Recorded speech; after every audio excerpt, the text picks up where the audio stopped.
नमस्कार, छत्तीसगढ़ कौशल्या भूमि में स्वागत है आपका। मैं हूं आपके साथ प्रियंका मिश्रा। बुलेटिन की करेंगे शुरुआत। खबर दुर्ग से सामने आ रही है, जहां प्रधानमंत्री नरेंद्र मोदी आईआईटी भिलाई के स्थायी परिसर का वर्चुअल माध्यम से उद्घाटन करने के लिए पहुंचे। इस मौके पर मुख्यमंत्री विष्णुदेव साय और केंद्रीय मंत्री शिक्षा, कौशल विकास और उद्यमशीलता मंत्रालय धर्मेंद्र प्रधान, सांसद विजय बघेल भी मौजूद रहे। इसके अलावा निर्माण के लिए केंद्रीय शिक्षा मंत्रालय ने 1090 करोड़ 18 लाख रुपए स्वीकृत किए हैं। भिलाई आईआईटी में निर्मित भवनों के नाम छत्तीसगढ़ के प्रमुख नदियों और पर्वतों के नाम पर रखे गए हैं। आपको बता दें कि प्रधानमंत्री ने इस मौके पर कवर्धा और कुरुद में केंद्रीय विद्यालय के नए भवन का लोकार्पण भी किया। इस मौके पर आईआईटी के अधिशासी मंडल के अध्यक्ष वेंकट रमन तथा निदेशक आईआईटी प्रोफेसर संजीव प्रकाश भी मौजूद रहे।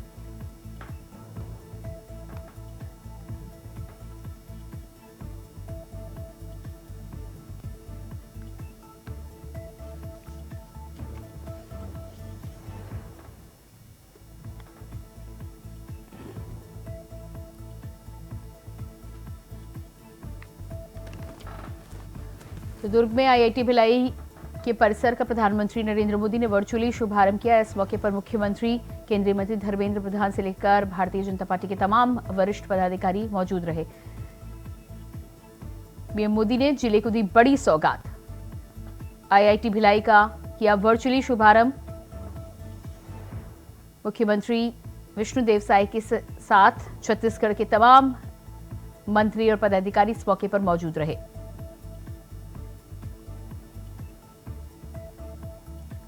तस्वीरें आप देख पा रहे हैं।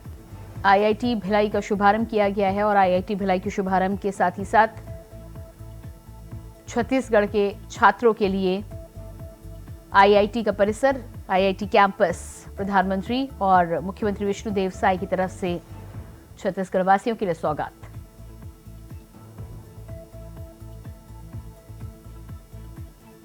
पीएम मोदी ने दी जिले को 2 बड़ी सौगातें।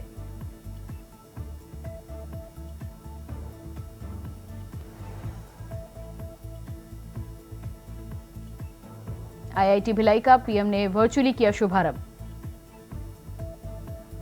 केंद्रीय मंत्री धर्मेंद्र प्रधान और मुख्यमंत्री विष्णुदेव साय इस मौके पर रहे मौजूद।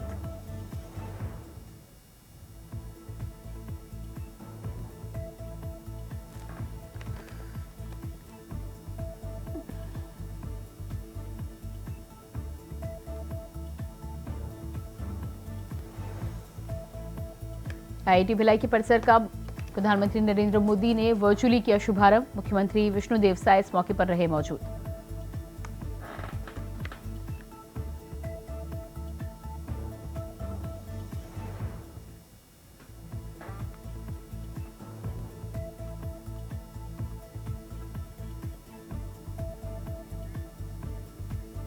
और इसी खबर पर छत्तीसगढ़ से स्टेट हेड मनोज शुक्ला हमारे साथ फोन लाइन पर जुड़ चुके हैं। जी मनोज, जिस तरह से प्रधानमंत्री नरेंद्र मोदी ने आईआईटी भिलाई के परिसर का आज वर्चुअली शुभारंभ किया है, क्या कुछ ताजा जानकारी है? इसके अलावा क्या कुछ सौगातें छत्तीसगढ़ को मिली हैं?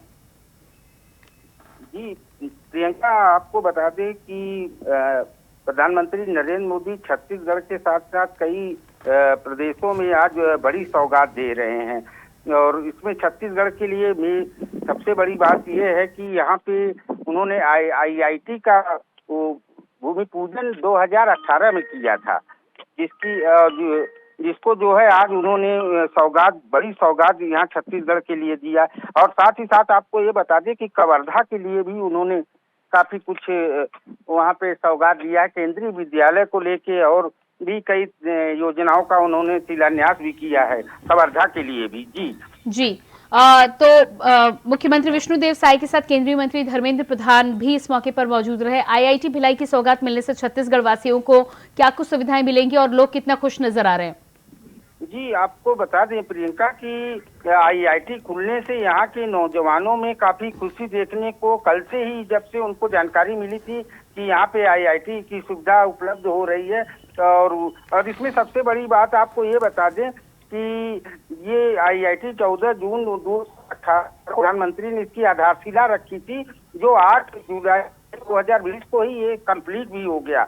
और इसमें सबसे बड़ी बात, ये 1090 करोड़ की लागत से ये स्वीकृत किए गए थे। और इसमें जो वहाँ का इंफ्रास्ट्रक्चर है, लेक्चरर हॉल है, सेमिनार रूम है, क्लास रूम आज एकदम न्यू टेक्नोलॉजी से बनाया गया है। ये पूरा निर्मित भवन जो है एक अलग ही सौंदर्य भी दुर्ग के लिए बिखेर रहा है। जी जी बिल्कुल मनोज, आईआईटी के परिसर की यदि हम बात करें तो जिस तरह से आज इसका शुभारंभ किया गया है, यदि इसके संचालन की बात करें या फिर छात्रों के लिए इसके खुलने की बात करें तो कब से व्यवहारिक रूप से इसकी शुरुआत हो जाएगी? जी प्रियंका, ये आईआईटी का जो यहाँ पे अभी क्लासेज जो है न्यू राजधानी रायपुर में चल रहे थे और जिसको लेके यहाँ पे भी अभी इसकी यहाँ पे शिक्षा ऐसा लगता है कि यहाँ कल परसों से ही यहाँ पे शुभारंभ कर दिया जाएगा, ऐसा मान के चला जा रहा है। जी इसके अलावा प्रधानमंत्री नरेंद्र मोदी ने छत्तीसगढ़ को और भी कई सौगातें दी हैं, उनको लेकर क्या कुछ जानकारी है? जी, कवर्धा के लिए उन्होंने केंद्रीय विद्यालय की मांग थी और स्वास्थ्य को लेके भी कुछ बातें यहाँ के कवर्धा के विधायक ने प्रस्ताव रखा था, शायद उसको भी जो है उन्होंने मंजूरी दे दी, उसका भी आधार रखा है वर्चुअल रूप से। जी यानी कि शिक्षा के क्षेत्र में दो बड़ी योजनाएं आज सरकार के द्वारा शुरू की गई हैं। नई सरकार के बनने के बाद शिक्षा के क्षेत्र में क्या कुछ बदलाव आप देख पा रहे हैं? जी, काफी कुछ इनका देखने को मिल रहा है। 200 विद्यालय का पीएम श्री योजना को लेके काफी कुछ, शिक्षा को लेके काफी कुछ जागरूक सरकार नजर आ रही है और सही बात भी है कि शिक्षा से ही देश की नींव मजबूत होती है, जिसको लेकर शिक्षा के क्षेत्र में छत्तीसगढ़ के लिए काफी महत्वपूर्ण माना जा रहा है बीजेपी की सरकार। जी बिल्कुल मनोज, आप बने रहिएगा हमारे साथ। और इसके बाद बात करेंगे अगली खबर की। छत्तीसगढ़ विधानसभा के बजट सत्र का आज 11वां दिन है, जहां कई अहम मुद्दों पर मंत्रियों से सवाल जवाब किए जाएंगे। विपक्ष और सत्ता पक्ष खुद भी सरकार के मंत्रियों को घेरने की तैयारी में जुट गए हैं। 3 दिनों के बाद अब जब विधानसभा की कार्रवाई शुरू हो रही है तो सत्र के हंगामेदार रहने की आशंका जताई जा रही है। वहीं सदन में डीएमएफ का मुद्दा गूंज रहा है, जिस पर कई सवाल उठाए गए हैं। सत्र में विधानसभा में वित्त मंत्री ओपी चौधरी ने जवाब दिया, साथ ही उन्होंने बताया कि बस्तर में 34 करोड़ रुपए का काम स्वीकृत किया जा चुका है। और इसी खबर पर हमारे साथ छत्तीसगढ़ से संवाददाता मनोज शुक्ला बने हुए हैं। जी मनोज, जिस तरह से सदन में डीएमएफ का मुद्दा गूंजा है और लगातार सत्र के दौरान तमाम मुद्दों पर विचार विमर्श हो रहा है, क्या कुछ देखने को मिल रहा है विधानसभा के सत्र के दौरान? जी प्रियंका, आपको बता दें कि छत्तीसगढ़ विधानसभा का सत्र जब से शुरू हुआ है, एक खास बात देखने को इस बार सत्र में मिला है कि ये सत्ता पक्ष के विधायक, विपक्ष तो मुद्दा उठाती है लेकिन सत्ता पक्ष के विधायक भी इस सत्र में सरकार को घेरते हुए नजर आ रहे हैं। और साथ ही साथ आज जो मुद्दा जो है सदन में उठा है डीएमएफ का मुद्दा, वो बहुत ही महत्वपूर्ण मुद्दा है, जिसमें पूछा गया है, विपक्ष की तरफ से सवाल उठाया गया है कि आज जो डीएमएफ का मुद्दा है, ये जिससे बस्तर छत्तीसगढ़ का एक महत्वपूर्ण अंग माना जाता है और बस्तर से ही छत्तीसगढ़ की सियासत का रास्ता खुलता है।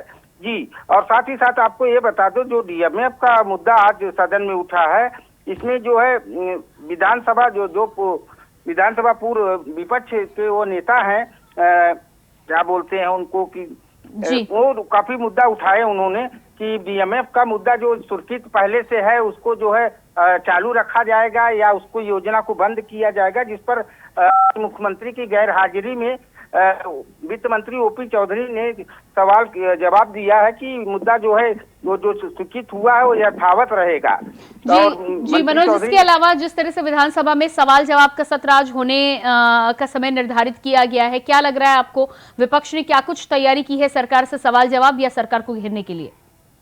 विपक्ष लगातार जो है कि मुद्दों को लेकर सत्ता पक्ष को घेरने का प्रयास कर रहा है, लेकिन सत्ता पक्ष भी बहुत मजबूती से सवालों का जवाब दे रहा है। और साथ ही साथ इस बार ये भी एक विधानसभा सत्र में देखने को मिला है कि सत्ता पक्ष के जो विधायक हैं वो खुद भी मुद्दे को बहुत ही गंभीरता से उठा रहे हैं और उस पर जांच की मांगे हो रही हैं कि अगर कहीं कुछ घोटाला की बात सामने आती है या अनियमितता की बातें आती हैं किसी भी सरकारी योजना में, तो कार्रवाई की मांग खुद सत्ता पक्ष के विधायक ही कर रहे हैं। जी बिल्कुल मनोज, इस तमाम जानकारी के लिए आपको बहुत बहुत शुक्रिया। और इसके बाद बात करेंगे अगली खबर की। रायपुर सदर में प्रदेश भर में जारी रेत के अवैध खनन का मामला पूरे जोर शोर से उठाया जा रहा है। ये मामला सबसे पहले धामगढ़ की कांग्रेस सदस्य शेषराज हरवंश ने उठाया। इस मुद्दे को लपकते हुए धर्मजीत सिंह ने सरकार के सामने ही चुनौती पेश कर दी। धर्मजीत सिंह ने मंत्री को हेलीकॉप्टर से सर्वे करने की चुनौती दी है। उन्होंने कहा है कि अगर अभी भी 200 पोकलेन नदी में नहीं होंगे तो मैं विधानसभा से इस्तीफा दे दूंगा। सदस्य ने कहा कि पूर्ववर्ती सरकार ने रेत का बड़ा खेल खेला है। घाटों का अधिकार पूर्व की तरह पंचायत को देने की जरूरत है। इसके अलावा 15 दिनों तक लगातार कार्रवाई करने की जरूरत है। सदस्य के इस मांग पर मंत्री ने आगामी 15 दिनों तक रोज कड़ी कार्रवाई करने के निर्देश दिए हैं।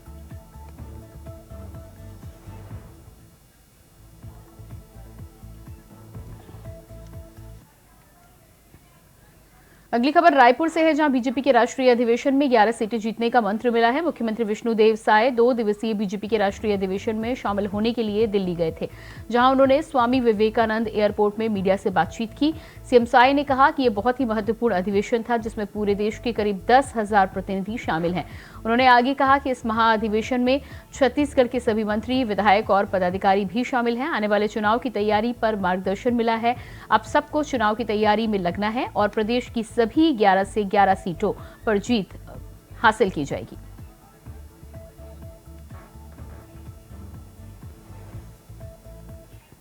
बड़ा महत्वपूर्ण महाअधिवेशन था।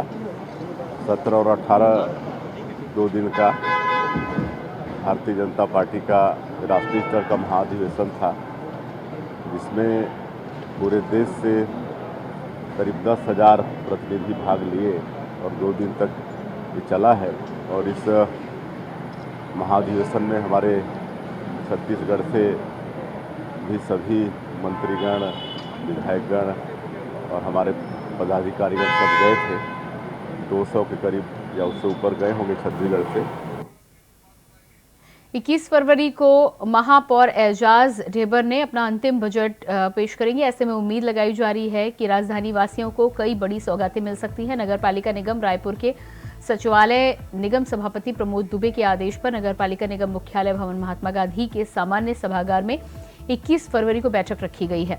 बैठक में सामान्य सम्मेलन की बैठक कार्रवाई की पुष्टि की कार्रवाई की जाएगी। इसके अलावा प्रश्नकाल, पार्षदों द्वारा पूछे गए प्रश्न और उनके जवाब की कार्रवाई होगी।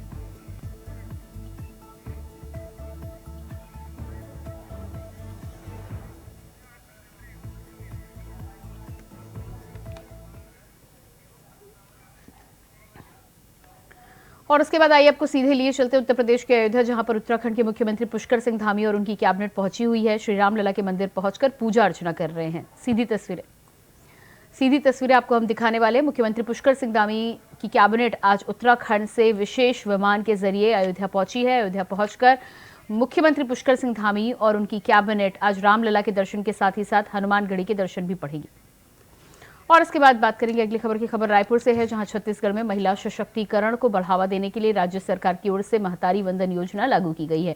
योजना के तहत आवेदन करने की आखिरी तारीख 20 फरवरी 2024 निर्धारित की गई है।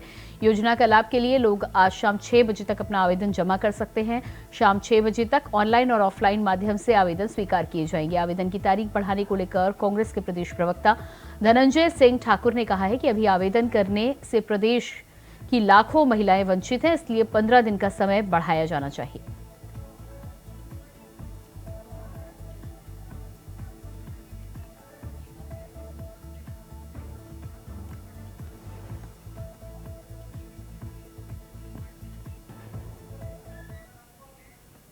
और इसके बाद आइए आपको एक बार फिर से ले चलते हैं उत्तर प्रदेश के अयोध्या, जहां पर उत्तराखंड के मुख्यमंत्री पुष्कर सिंह धामी और उनकी कैबिनेट के सभी मंत्री और पदाधिकारी पहुंचे हैं। तस्वीरें आप देख पा रहे हैं। मुख्यमंत्री पुष्कर सिंह धामी इस समय रामलला के भव्य मंदिर में पूजा अर्चना करते हुए नजर आ रहे हैं। तो ये तस्वीरें अयोध्या धाम की। मुख्यमंत्री पुष्कर सिंह धामी और उनकी कैबिनेट आज अयोध्या धाम श्री रामलला के दर्शन करने के लिए पहुंची है। बालक राम के दर्शन करने के लिए मुख्यमंत्री पुष्कर सिंह धामी और उनकी पूरी कैबिनेट विशेष विमान के जरिए पहुंची है। साथ ही साथ आप देख पा रहे हैं श्री राम मंदिर ट्रस्ट के कोषाध्यक्ष चंपत राय भी उनके साथ में मौजूद हैं। मंदिर आने से पहले एयरपोर्ट पर मुख्यमंत्री पुष्कर सिंह धामी और उनकी कैबिनेट का भव्य स्वागत उत्तर प्रदेश सरकार के द्वारा, प्रशासन के द्वारा किया गया। और ये तस्वीरें आप देख पा रहे हैं, भव्य राम मंदिर का दर्शन करने के लिए मुख्यमंत्री पुष्कर सिंह धामी और उनकी कैबिनेट आज अयोध्या पहुंची है। विशेष विमान के जरिए मुख्यमंत्री धामी और उनकी कैबिनेट अयोध्या पहुंची है। 22 जनवरी को प्रभु श्री राम की प्राण प्रतिष्ठा के बाद से ही अलग अलग राज्यों के मुख्यमंत्री का अयोध्या पहुंचने का कार्यक्रम है, जिसमें अलग अलग समय निर्धारित किया गया है। प्रधानमंत्री के आह्वान करने के बाद इस कार्यक्रम को कुछ दिनों के लिए टाला गया था और उसके बाद आज मुख्यमंत्री पुष्कर सिंह धामी और उनकी पूरी कैबिनेट अयोध्या में श्री रामलला के दर्शन करने के लिए, बालक राम के दर्शन करने के लिए पहुंची। और तस्वीरें आप ये देख पा रहे हैं, बालक राम प्रभु श्री राम के दर्शन करते हुए उत्तराखंड के मुख्यमंत्री पुष्कर सिंह धामी।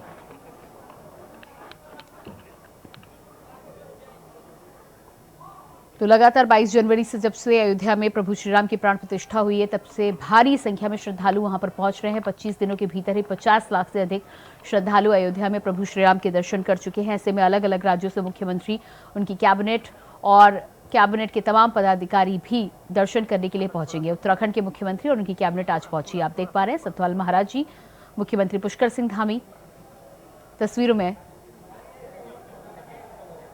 दिखाई दे रहे हैं। तो अयोध्या में प्रभु श्री रामलला के भव्य मंदिर से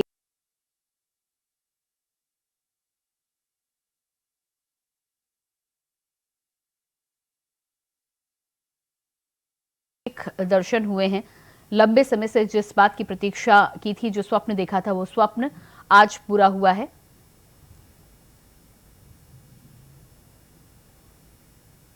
बेहद खुशी का भाव मुख्यमंत्री पुष्कर सिंह धामी और उनकी कैबिनेट में आज देखने को मिला अयोध्या दर्शन के बाद। तस्वीरें आप देख पा रहे हैं, सीधी तस्वीरें आपके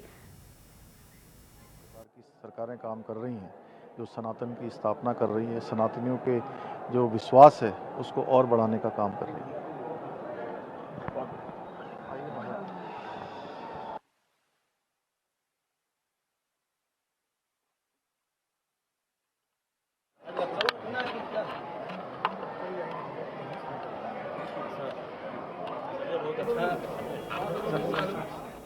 तो ये तस्वीरें आपके टेलीविजन स्क्रीन पर मुख्यमंत्री पुष्कर सिंह धामी श्री रामलला के दर्शन करने के बाद बाहर निकलते हुए मंदिर से, और अद्भुत अलौकिक दर्शन बताए हैं। साथ ही साथ कहा है कि सदियों से जो संकल्प था, वो संकल्प प्रभु श्री राम के मंदिर के रूप में और आज दर्शन के रूप में पूरा हुआ है। ये लोगों से मुलाकात करते हुए मुख्यमंत्री पुष्कर सिंह धामी, तस्वीरें आप देख पा रहे हैं। अयोध्या एयरपोर्ट से ही मुख्यमंत्री का भव्य स्वागत शुरू हो गया था। प्रभु श्री राम लला के दर्शन करने के साथ ही साथ हनुमानगढ़ी दर्शन करने का भी आज मुख्यमंत्री पुष्कर सिंह धामी और उनकी कैबिनेट की योजना है। हनुमानगढ़ी भी दर्शन करने के लिए पहुंचेंगे। तो ये तस्वीरें आप देख पा रहे हैं मुख्यमंत्री पुष्कर सिंह धामी और उनकी कैबिनेट की। रेखा आर्य, प्रेमचंद्र अग्रवाल, धन सिंह रावत, मुख्यमंत्री पुष्कर सिंह धामी, सतपाल जी महाराज, ये तमाम लोग मुख्यमंत्री के साथ आज दर्शन करने के लिए अयोध्या पहुंचे।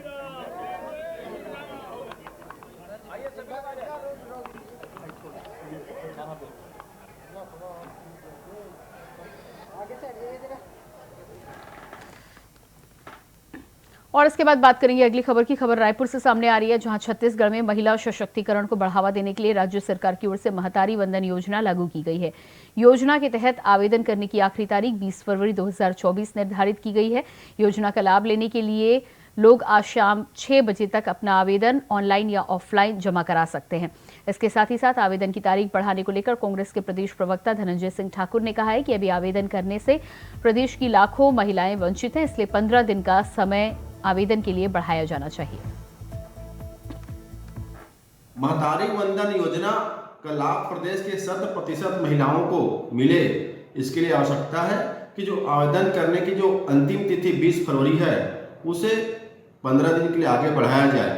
जिस प्रकार से ऑनलाइन और ऑफलाइन फॉर्म जमा करने की सुविधा दी गई है, कई महिलाओं ने ऑनलाइन और ऑफलाइन दोनों में फॉर्म जमा कर दिया है। इसलिए राज्य सरकार के द्वारा जो आंकड़े जारी किए गए हैं, उसमें इतनी संख्या दिख रही है, उसके बावजूद प्रदेश में भी लाखों महिलाएं आवेदन करने से वंचित है।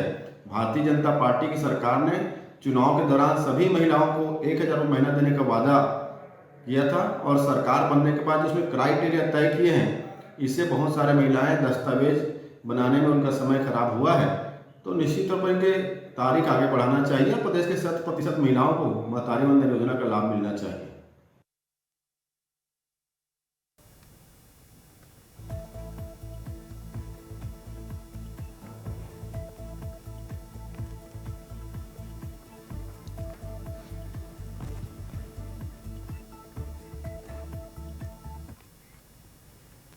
और उसके बाद आइए आपको सीधे लिए चलते हैं उत्तराखंड के देहरादून, जहां पर वसंत उत्सव के मौके पर राज्यपाल रिटायर्ड जनरल गुरमीत सिंह जनता को संबोधित कर रहे हैं।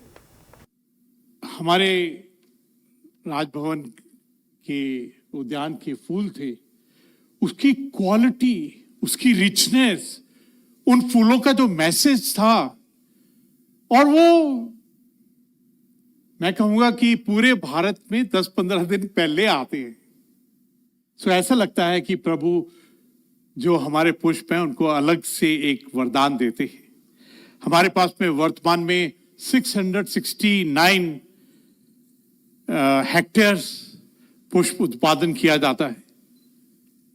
ये पहले से काफी वृद्धि हुई है। यहां पर लूज फ्लावर्स 2347 मैट्रिक टन्स।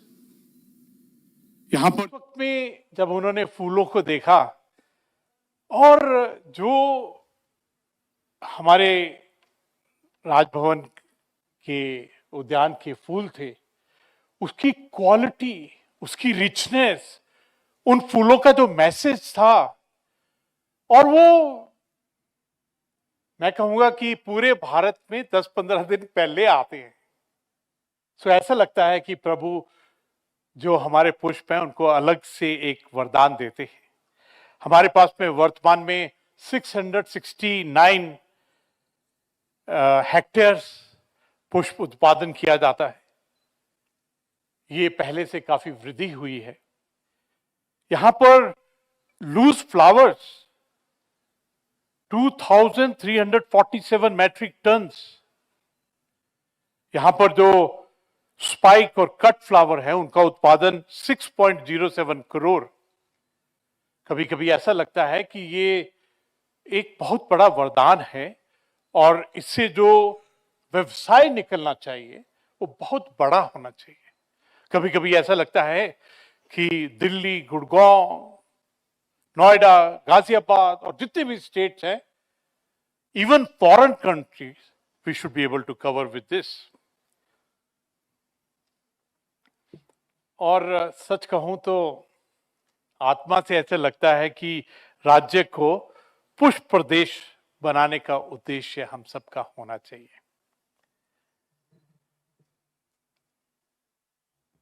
इस स्प्रिंग फेस्टिवल के अंदर में 15 कंपटीशन प्रतियोगिताएं हैं, पुष्प प्रदर्शनी है और 53 फ्लावर्स की उप श्रेणियां हैं। इसमें बहुत ही नवीन आकर्षण कार्यक्रम भी रखे गए हैं। हर बार दिल करता है कि लेट्स डू समथिंग न्यू, कुछ नया करते हैं, क्योंकि प्रभु शिव जी का, वाहिगुरु का आशीर्वाद है। इस बार कट फ्लावर के कंपटीशन दोनों ही कैटेगरी, ट्रेडिशनल और नॉन ट्रेडिशनल एरिया के, बॉन्साई, जो राजभवन में बॉन्साई गार्डन बनाया था और पूर्व महामहिम राष्ट्रपति जी ने इनॉग्रेट किया था, तो उससे बहुत मोटिवेशन, इंस्पिरेशन और प्रोत्साहन हुआ। जो पहले हमारे पास में 200 प्रजापति उनकी वैरायटीज थी, अभी तकरीबन 600 तक हो गई हैं। पॉट श्रेणी में कंपटीशन, और फूलों ने तो पेंटिंग के लिए सदा ही हमको एनकरेज किया है। Will be having a painting competition. पहली बार है कि हाइड्रोपोनिक पुष्पों का प्रदर्शनी होगा, डाक टिकट के प्रदर्शनी, आर्ट गैलरी, ताकि हर टैलेंट जो हमारे पुष्पों से, फ्लावर्स से, प्रकृति की इस ब्लेसिंग से होता है, उसका आनंद ले सके। बहुत खुशी है एक बात की, देयर आर 35 डिपार्टमेंट्स, विभाग जो इसमें हिस्सा ले रहे हैं। पहली बार पुलिस डिपार्टमेंट भी हिस्सा ले रहा है। 5 बैंड अपनी मधुर धुन से सब आने वालों का they going to be inspiration. IMA, ITBP, PAC, home